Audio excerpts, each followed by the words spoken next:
মুরগির ডানা দিয়ে আজ কষা করে মাশরুম রান্না হবে, সাথে হবে গরম গরম রুটি। আজ রাতের খাবার পুরো জমে গেল। শুভরাত্রি। কেমন আছো সবাই? কোচবিহার জেলা থেকে আমি প্রিয়া। আমাদের এই মাটির রান্নাঘরে বেশ কিছুদিন যাবত আমরা রান্না করছি না। তোমরা তো জানো এই রান্নাঘরেই আমাদের আলুগুলো রাখা আছে। যেহেতু রাতে একটা কষা কষা তরকারি হবে, আলু তো সেখানে দিতেই হবে। সন্ধ্যের থেকে অপেক্ষা করছিলাম বরমশাই কখন বাড়িতে আসে। প্রত্যেকবারের মতো কি রান্না হবে সেটা ডিসাইড কিন্তু আমার বরটাই করে। হঠাৎ বললো আজ কিন্তু রুটি দিয়ে মাশরুমের তরকারি খাওয়া। তারপর মনে পড়লো ফ্রিজে তো কিছু মুরগির ডানাও রয়েছে, মানে ইংরেজি ভাষায় উইংস পিস, যেটা খেতে ভীষণ ভালো লাগে। মুরগির মাংসের চেয়ে আমার এই উইংস পিস গুলোই বেশি পছন্দ। উইংস পিস মাত্র 10টার মতন ছিল। মাশরুম কিন্তু অনেকগুলো ছিল। সবগুলো মাশরুম না দিয়ে অল্প কিছু মাশরুম আর উইংস পিস দিয়ে আজকে ডিসাইড করলাম কষা কষা করে তরকারি হবে। আজ দুপুরবেলা কোনো রকম খাবার খেয়েছি, রান্না করার সময় সুযোগ হয়ে ওঠেনি। এক দুপুর একটু ভালো না খেলেই মনে হয় ইস রাতে ভালো কিছু করতে হবে। সেদিন তোমরা দেখেছিলে মুরগির স্টমাক, লিভার এসব এনেছিল, সাথে কিন্তু এই উইংস পিস গুলো এনেছিল। স্টমাক, লিভার তো রান্না করা হয়ে গেছে,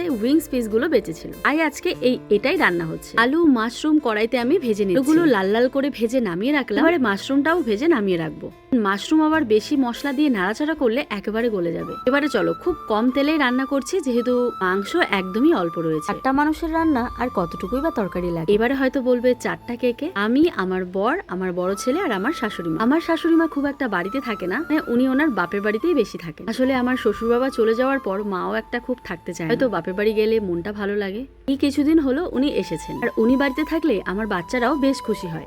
এদিকে মশলাটা আমি ভালোভাবে কষিয়ে নিয়ে মাংসটা আর মাশরুমটা একসাথে দিয়ে দিলাম। এদিকে কষা হতে হতে ভাবলাম চলো একটু গরম জল করে আটাটাকে মেখে নিই। সারাদিন একা একা কাজ করে মনে হয় রাতের দিকে যদি দুজনে একটু রান্না বান্না করি বেশ ভালো হয়। মোদ্দা কথা অনেকটা হেল্প হয়। আমি বেলে দিচ্ছি ও সুন্দর করে রুটিগুলো ভেজে নিচ্ছি। এমন ফুলিয়েছে একটা সাইড পুরো পুড়ে গেছে। যাই হোক, এই যে ভেজে দিচ্ছে এটাই তো আমার কাছে অনেক।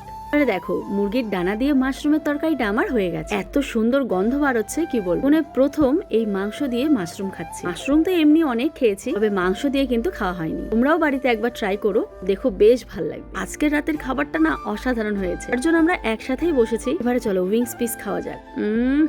দুর্দান্ত খেতে। বললাম না মাংস থেকে আমার এই উইংস পিস গুলোই বেশি ভালো লাগে। তোমরা কারা কারা উইংস পিস খেতে ভালোবাসো অবশ্যই কমেন্ট করো। আমাদের বাড়ির প্রত্যেকেই মাংস পছন্দ করে, বিশেষ করে আমার ছেলে। মাংস হলে তো আর কিছুই দরকার নেই। আমরা খাচ্ছি আর আমার ছোট ছেলে দেখো এইভাবে আমাকে ধরে দাঁড়িয়ে আছে, নতুন নতুন দাঁড়ানো শিখেছে। রাতের খাওয়া দাওয়া হয়ে গেল। চলো তোমাদের সাথে মিশো থেকে কেনা একটা সুন্দর বেডশিটের সেট শেয়ার। এই বেডশিটটা দেখে মিশোতে আমার এত ভালো লেগেছিল, নালে আমি নিয়ে নিয়েছি। এই পিসের এই বেডশিট কম্বোটা কিন্তু ভীষণই রিজনেবল প্রাইসে মিশোতে পাওয়া যাচ্ছে। সব থেকে যেটা ভালো লেগেছে এর কুশন কভারগুলো লাভ শেপে রয়েছে, বাকিগুলো স্কোয়ার শেপে রয়েছে। দুর্দান্ত এই বেডশিটটা তোমরা নিতে গেলে অবশ্যই কমেন্টে লিংক পিন করা আছে। ইনস্টা থেকে দেখলে আমাকে অবশ্যই কমেন্ট করো। বলছি লিংক কিন্তু কমেন্টে পিন করা আছে।